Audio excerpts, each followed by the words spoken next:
నా best friend వచ్చి నాకు ఈ వాటర్ బాటిల్ ఇచ్చింది, ఇందులో 2 drops విషం వేసానని చెప్పింది.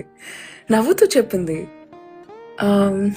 తాగాలో వద్దా అని ఆలోచిస్తున్నాను. పిచ్చా శ్వేత నీకు? విషం అది కదా.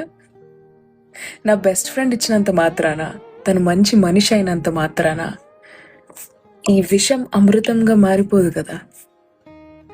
అలాగే నువ్వు ప్రేమించే వ్యక్తులు, నిన్ను ప్రేమించే వ్యక్తులు నిన్ను తక్కువగా చూపిస్తున్నప్పుడు, నీతో చెడుగా ప్రవర్తిస్తున్నప్పుడు అది కూడా స్వీకరించకూడదు.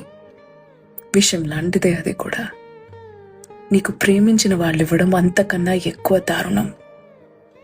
నేను ప్రేమించిన వాళ్ళు నీతో రెస్పెక్ట్ఫుల్గా బిహేవ్ చేయాలి, పద్ధతిగా బిహేవ్ చేయాలి, స్వీట్గా బిహేవ్ చేయాలి.